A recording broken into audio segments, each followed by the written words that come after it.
ত্রয়োদশ জাতীয় সংসদ নির্বাচন সামনে রেখে নির্বাচন পরিচালনার প্রস্তুতি জোরদার করেছে বাংলাদেশ জাতীয়তাবাদী দল বিএনপি। এই লক্ষ্যে ৪১ সদস্য বিশিষ্ট একটি নির্বাচন পরিচালনা কমিটি গঠন করেছে দলটি। কমিটিতে বিভিন্ন পেশা ও শ্রেণীর প্রতিনিধিত্ব নিশ্চিত করা হয়েছে। এর মধ্যে সদস্য হিসেবে অন্তর্ভুক্ত করা হয়েছে জনপ্রিয় সঙ্গীতশিল্পী মুনির খানকে, যা রাজনৈতিক অঙ্গনে আলোচনার জন্ম দিয়েছে। বৃহস্পতিবার ১ জানুয়ারি রাতে গণমাধ্যমে পাঠানো এক বিজ্ঞপ্তির মাধ্যমে কমিটি গঠনের বিষয়টি জানায় বিএনপি। বিজ্ঞপ্তিতে বলা হয়, আসন্ন জাতীয় সংসদ নির্বাচনকে কেন্দ্র করে দলীয় কার্যক্রম সমন্বয়, সাংগঠনিক প্রস্তুতি ও কৌশল নির্ধারণে এই কমিটি গুরুত্বপূর্ণ ভূমিকা পালন করবে।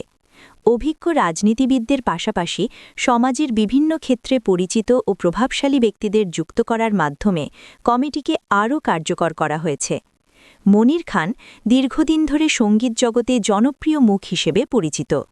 তার অন্তর্ভুক্তি বিএনপির নির্বাচনী প্রচারণায় সাংস্কৃতিক অঙ্গনে ইতিবাচক প্রভাব ফেলবে বলে দলীয় নেতারা আশা প্রকাশ করছেন।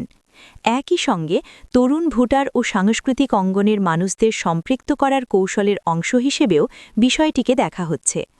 বিএনপির নেতারা জানান, নির্বাচন পরিচালনা কমিটি সারা দেশে দলীয় কর্মসূচি বাস্তবায়ন, ভোটারদের সঙ্গে যোগাযোগ বৃদ্ধি এবং নির্বাচনকালীন সব প্রস্তুতি তদারক করবে।